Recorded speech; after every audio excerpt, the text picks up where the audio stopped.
Hi everyone, welcome back. Today I'm going to be talking to you a little bit more about Copic markers, and then I'll be doing a drawing for you. The first thing I wanted to go over though is exactly how to read these markers where it says R27 cadmium red. I'm going to explain what the letters mean and what the numbers mean. First of all, the first thing is that the letter indicates the color or hue, the family that you're looking at.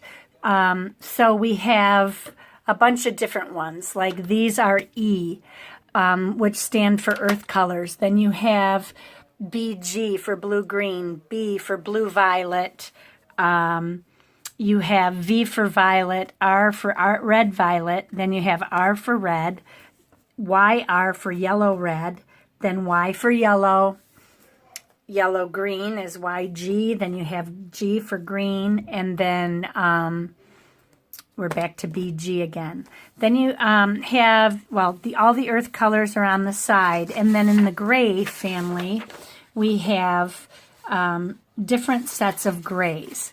There are cool grays, which are C, and I have a couple cool grays right here. I have C3 and C5. That's all I have in the Copics right now.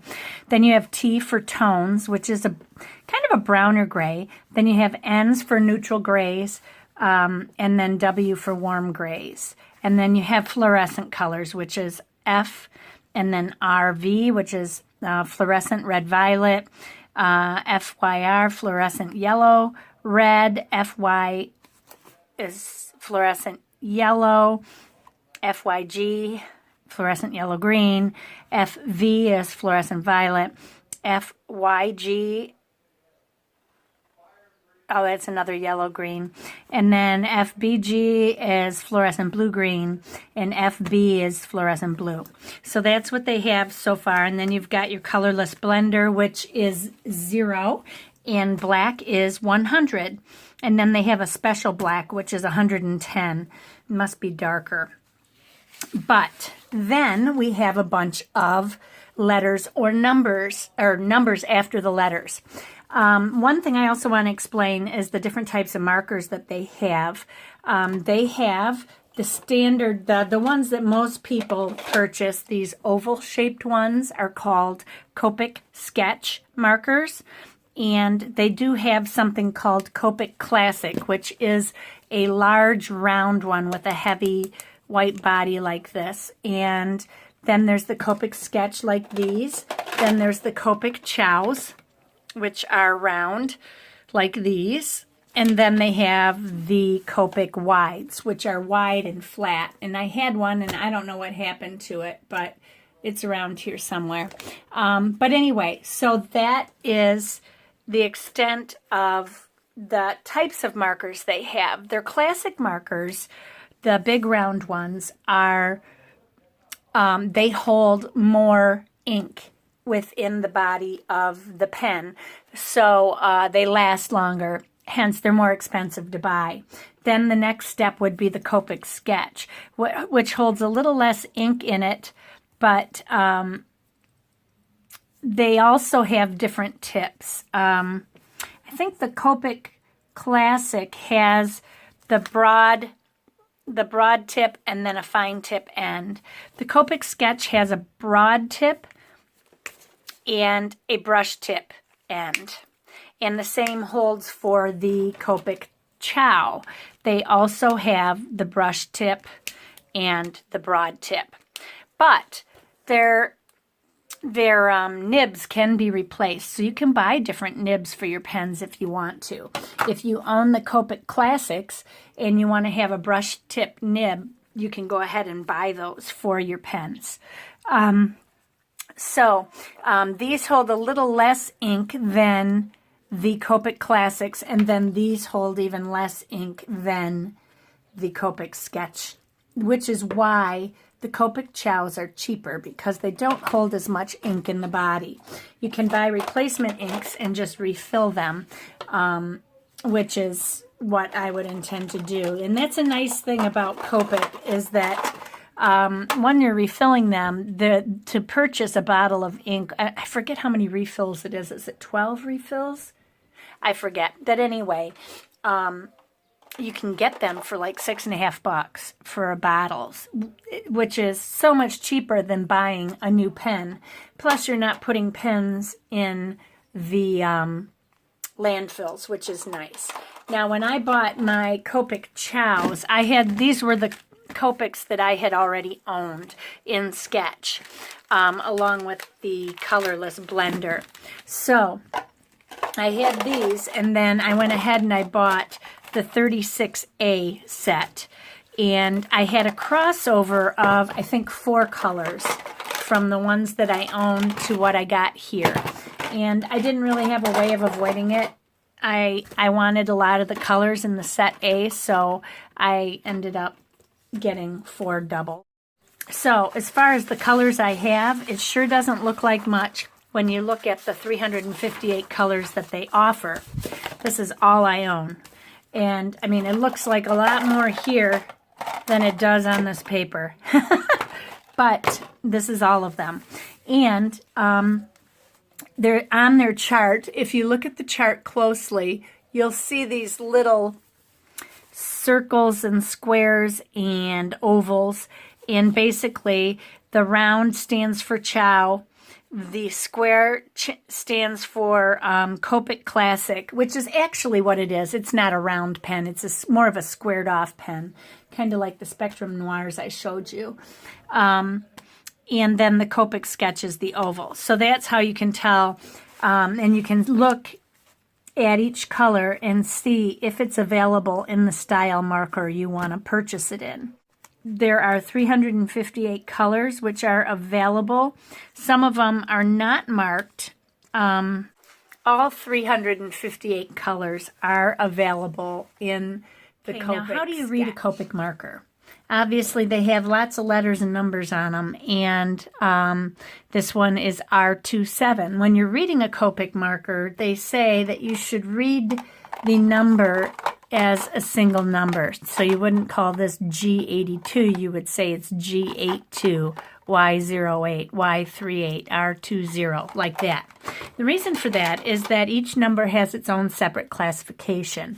Now the letters are pretty simple. V would stand for violet, RV for red violet, R for red, YR for yellow red, Y for yellow, YG for yellow green, G for green, BG for blue green, B for blue, and BV for blue violet. Then we have E for earth colors, which are all your browns in the brown earth family. And then we have grays, and there are several different types of grays that they have. They have C, which is for your cool grays, T for your tones, which are more of a brownish gray, your N's for your neutral grays, your W's for your warm grays, and then they have several fluorescent colors, a fluorescent red-violet, fluorescent yellow-red, fluorescent yellow, fluorescent violet, fluorescent yellow-green, blue-green, and blue. So that's how that goes. Now, the numbers then read a little bit differently. The first number in the color family refers to the saturation of the color or the purity of that color. 0 would be absolutely pure pigment, pure color. And then 9 would be your less pure pigment. So 0 would be pure, then a 1 would be 90% pure, 2 80%, 7 30%, or 3 70%. So like your 5 would be 50% pure, your 9 would be 10% pure, and it would have more of a deeper, dirtier hue to it. Like when you look at different reds, these are both reds, but one is a 2 and the other is a 3 on the purity scale. Then the second number is also changing that pigment. So what does the second number do? The second number is for your intensity of your color. This is where your value scale will come in. You're going to have more of a, like a 0 would be on the whiter end of the very light end of your pigment. And then if you had a 9, then it would be on the deeper, darkest end of the pigment. So this green, or this red, for instance, this garnet has a pigment number of 39, meaning on its purity scale, it is 70% pure pigment, and on its intensity scale, it is very intense, very deep in value. So if I were to look at this, the value scale, if it were a 0, it would be a very light color, such as this red, which is R20, meaning it's 80% pure pigment, but on the value scale, it is a 0, meaning it's closest to white. That's as light as the red would get in that color family, in that 80% pure range. And then in this one, it is a value of 9, which would mean it's much darker, much grayer. It would have more gray added to it in order to make that color more intense. So I hope this helps to cover how the numbers work. The saturation is the first number, how pure it is, and then the second number is its intensity. And that will also help you when you're trying to match colors for blending. You might want to stay in the 80% pure range and do all of your reds in the 2 range, which is, these are both 80% pure, but one on the value scale is a 0, and on the other it's a 7. So you can see how going up the value scale, like I did in my video, you end up with a deeper color. So if this was a 7 on the value scale, it would be equal to this 7 here. This being a 0 on the value scale, it would be equal to this over here. So I hope that helps to explain how those markers work. So let's go ahead and get started on the drawing, shall we? Another thing that I did was I made myself a chart of my colors so that you can see, I can see everything that I have. And I do have some doubles that, like my YR20, I believe is a double. Yeah, there it is there, there it is there. A couple of my E colors, EOO, 00, I mean, is also a double. And then I have YG06, YG06 over here. That's a double. And then there was one other one, and I can't remember what.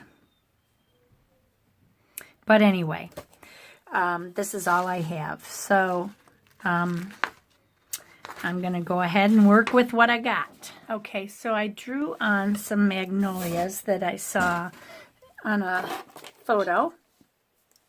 And I'm going to go ahead and start to lay my colors down. And basically what I'm going to do is forget about what I'm drawing here, what I've drawn in here. Actually, though I do want to put it in pen. I'm going to just use the colors that I see, and that's it. I'm not going to worry about what it is, that it's a leaf or a branch or a flower. It doesn't matter what it is. It's almost doing color by number. That's how you can think of it. Really, in any situation, anything that you're painting or drawing, if you only look at the colors and forget everything else, then it's going to turn out just fine. Watch your values, watch your colors, and you're all set. And I'll show you that in just a second.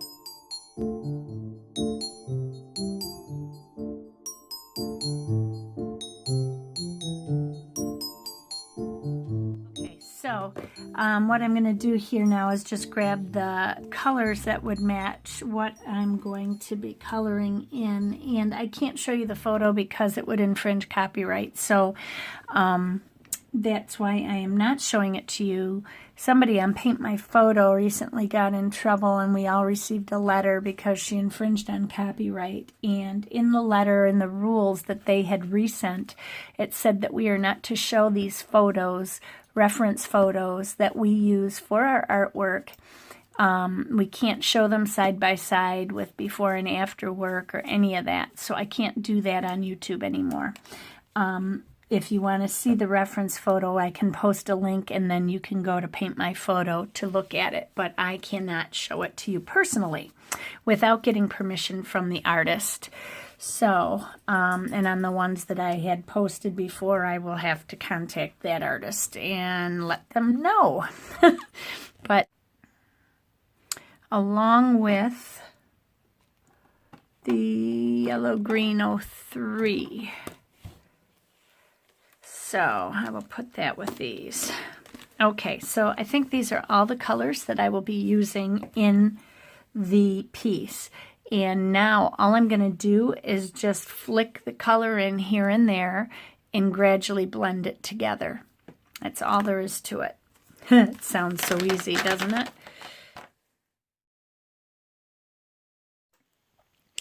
Okay, so here I'm putting in some blue-green, which is what I saw in a reflection on a leaf. I remember Gilberto was talking about something in a question he wants me to do for You Asked For It regarding reflections of the sky on leaves and sunlight on a wall.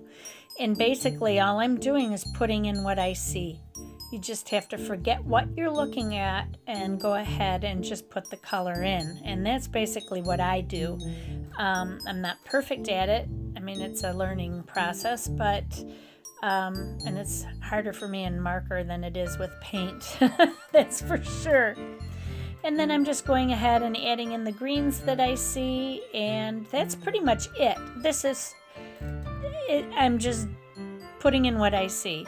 And then if I need to blend something, I go over it again with the other colors, and I keep blending it until I get it right. On some things, you'll see that I go over them, you know, 3 or 4 times with different layers, which you can do an alcohol marker, and it's not going to break down the paper, which is one advantage to having an alcohol marker over a water marker or water-based marker.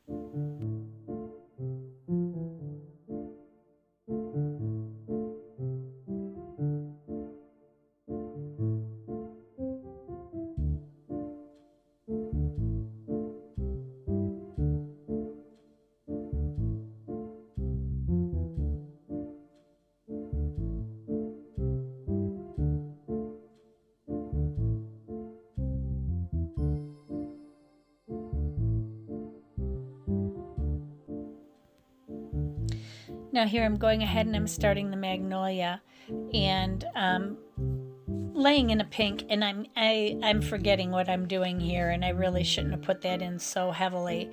And so I'm going back in with my colorless blender to try to bleach some of that color back out, and I'm just going to let it sit and do its thing. And that's one thing with the colorless blender, is it does tend to bleach things out. And then in my next leaf I end up going in and I put it in a little more I don't know how to say it, with a little more brush stroke in a way. That's the only way I can think of saying it.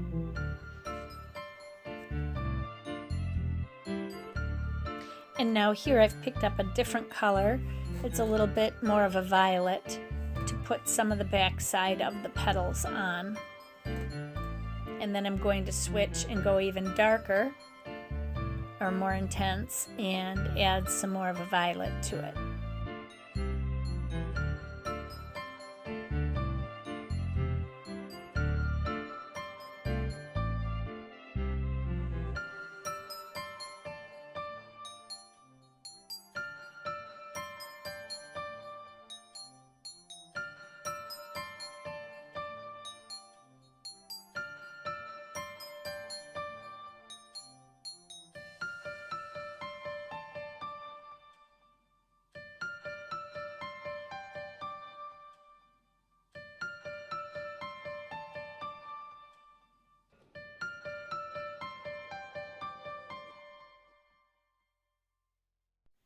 Now I'm adding a little of the veining in with a more deeper color as well.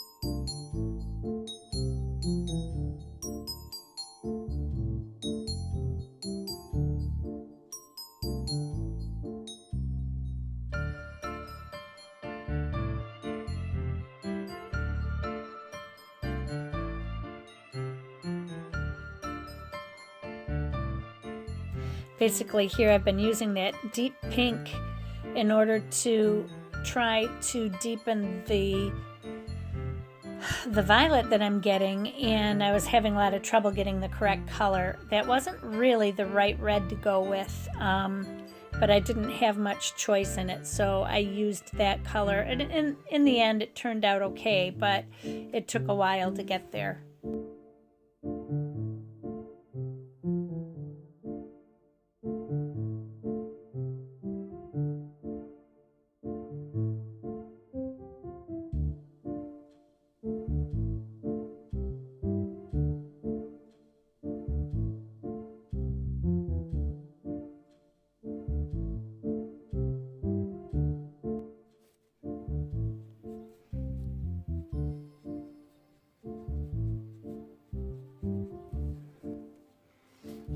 Now I've gone in and I've added more shading at the top of those petals just to give it some more dimension.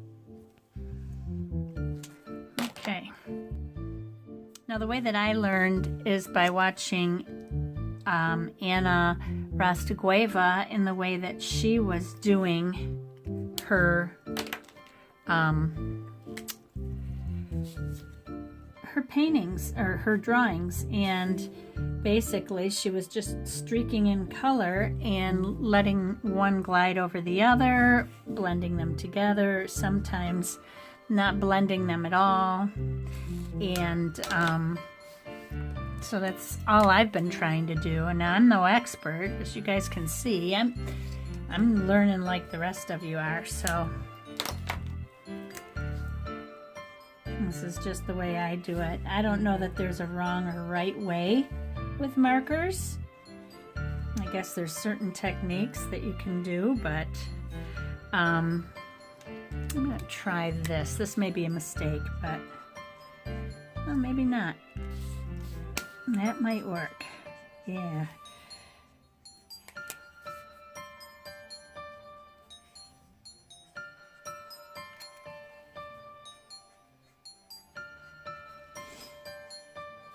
And then going back and layering some areas can help too.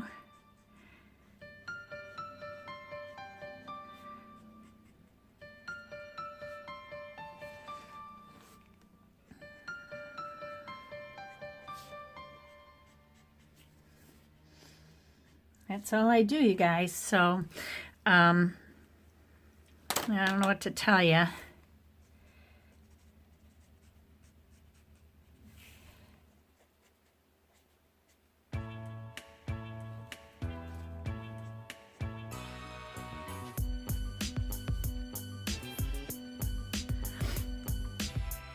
And this one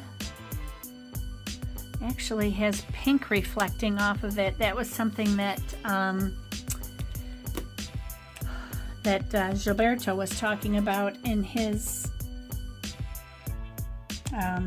question, was how do you do that when you've got a leaf or something that has the sky reflecting off of it or whatever. You put it in there. That's all you do.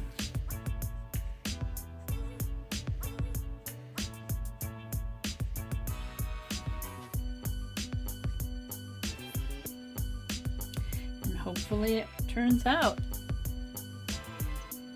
This has some yellow color to it. I'm going to try this green and see if this works a little bit better.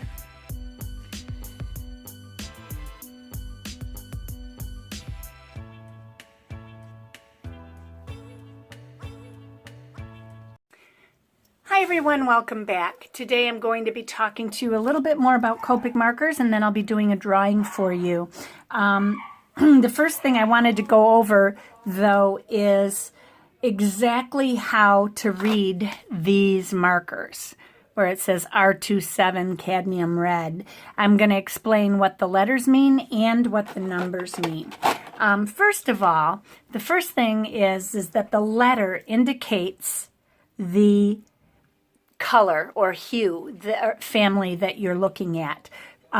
So we have a bunch of different ones, like these are E, which stand for earth colors. Then you have BG for blue-green, B for blue-violet, you have V for violet, R for red-violet, then you have R for red, YR for yellow-red, then Y for yellow, yellow-green is YG, then you have G for green, and then we're back to BG again. Then you Hi everyone, welcome back. Today I'm going to be talking to you a little bit more about Copic markers, and then I'll be doing a drawing for you. The first thing I wanted to go over though is exactly how to read these markers where it says R27 cadmium red. I'm going to explain what the letters mean and what the numbers mean. First of all, the first thing is that the letter indicates the color or hue, the family that you're looking at. So we have a bunch of different ones, like these are E, which stand for earth colors. Then you have BG for blue-green, B for blue-violet, you have V for violet, R for red-violet, then you have R for red, YR for yellow-red, then Y for yellow, yellow-green is YG, then you have G for green, and then we're back to BG again. Then you have, well, all the earth colors are on the side, and then in the gray family, we have different sets of grays. There are cool grays, which are C, and I have a couple cool grays right here. I have C3 and C5. That's all I have in the Copics right now. Then you have T for tones, which is a kind of a browner gray. Then you have N's for neutral grays, and then W for warm grays. And then you have fluorescent colors, which is F, and then RV, which is fluorescent red-violet, FYR, fluorescent yellow, red, FY is fluorescent yellow, FYG, fluorescent yellow-green, FV is fluorescent violet, FYG, oh, that's another yellow-green, and then FBG is fluorescent blue-green, and FB is fluorescent blue. So that's what they have so far, and then you've got your colorless blender, which is 0 in black.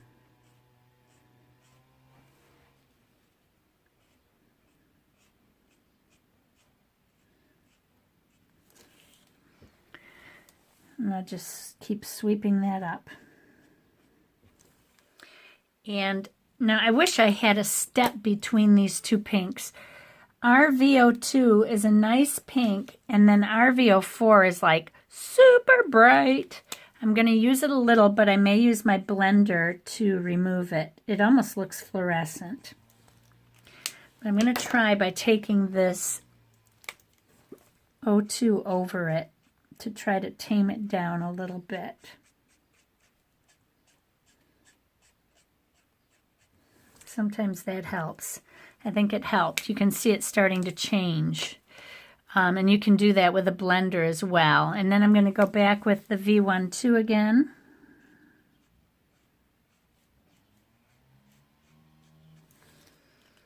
And then again with the V04.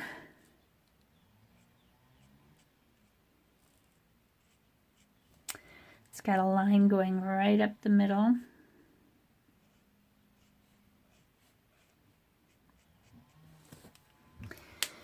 Then my next darkest purple,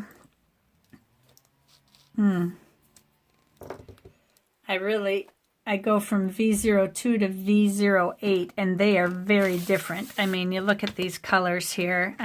These are my purple colors, and the range is so wide, so it's really hard for me to decide. I hate to use this color, but I'm going to have to a little bit down here.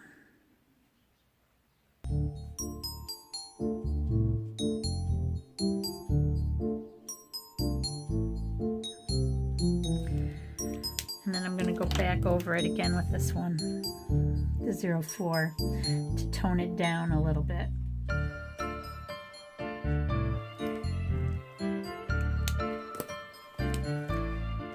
Oops, that's the wrong one. 02 is the one I wanted, yeah.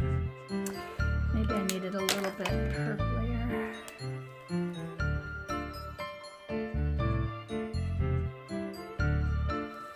That can work.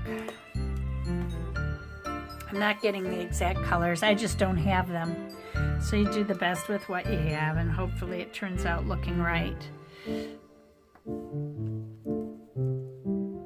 I just jammed that into my finger again.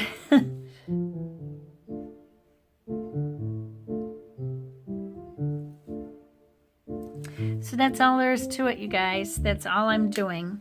So I'm just going to continue on. I'll speed this up in just a minute and get it done.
Another way you can fix your mistakes, this is something else that I learned, is by taking your colorless blender,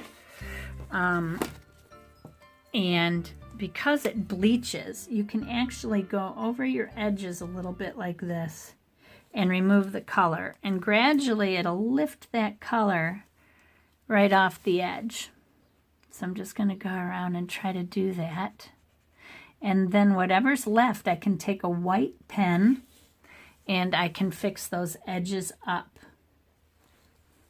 So you can see how that green has faded out quite a bit from where it was before. It's not as dark as it was. I can go over it again. These have been sitting here since yesterday, so they may not come up as well, but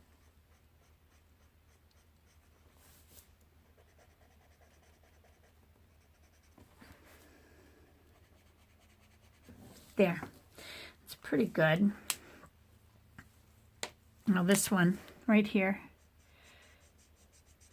the purple is a little harder to raise up. I think the red in it is harder to remove, but it's coming up along that edge. You can see here where it got real pink.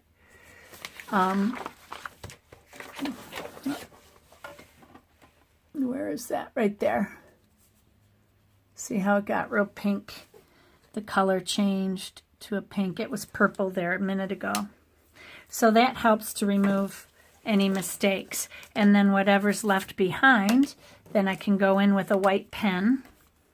This one just happens to be a jelly roll. That's not my favorite white, but... And then I just make it disappear like that. And then it's gone. That's all there is to it. Markers don't have to be that big a deal. They can be fun. I'm just doing it in a sketchbook that I'm not going to use for anything else. So that's just where I'm putting all of my pictures. So let me go ahead and speed this up.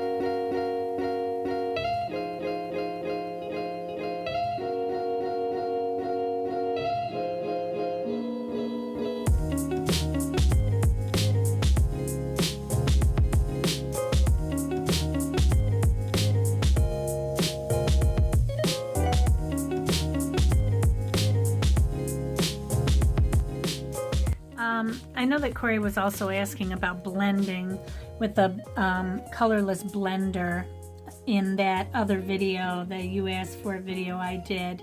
Now the best use that I have for the colorless blender is cleaning up mistakes, but you can also go in and you can bleach out areas like this area is on the inside of the leaves gets kind of white, so I'm just taking the color back up a bit and I'm pulling up in between these areas here to kind of lighten it. Just like when I put the lines in, I'm just lightening it back up by taking some of the color back out again. And then on these edges, I want to add some color back in. So I'm doing that with the colorless blender as well.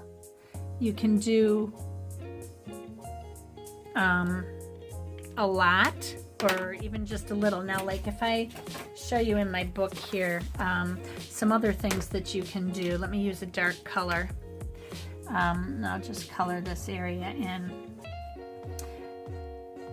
The alcohol kind of bleaches the color out. So some things you can do are to make little marks. You can use the broadhead even and just go in and go like this. And you'll see this lighten up. Let me zoom it in a little bit for you and see where I'm at here. There we go. So you can see it lightening up. I can take the tip and I can put little dots in.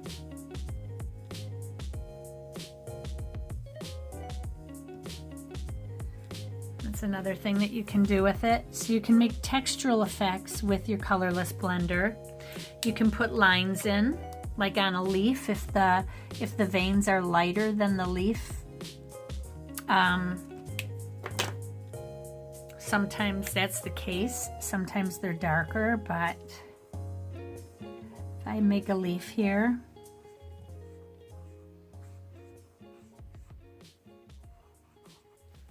and then I want to do some veining, and the veins are light, you don't have to take to go around those veins. You can just go in with your colorless blender and put the veins in after the fact. I'm going to exaggerate it and push hard so that you can see them in the photo, but you get the idea. So there's a lot of stuff that you can do with it. But like I said, I like it for cleaning up the edges when I make mistakes. So anyway, that's some of the things that you can do with it. Stripes, dots. I think this is kind of cool for like, you could do that, like I could do that right now on my tree branches. See the effect it's giving it? It's really giving it a cool effect.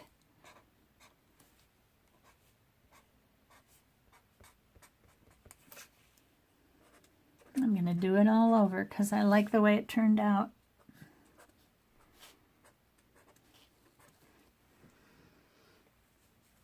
It makes it look more natural.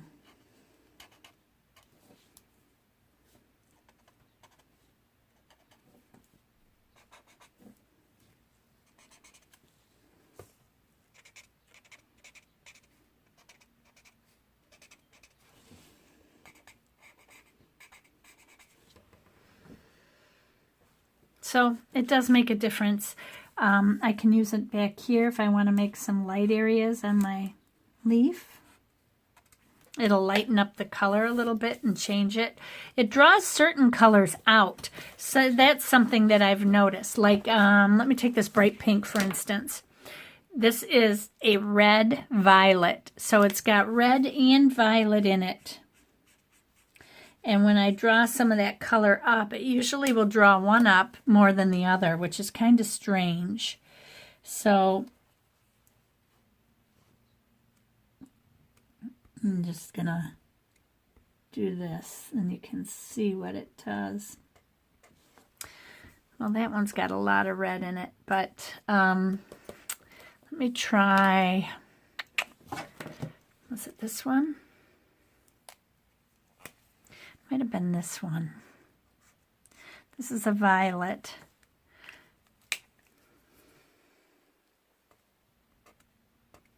But you can see on this one, it lifts out the blue and it leaves the red behind.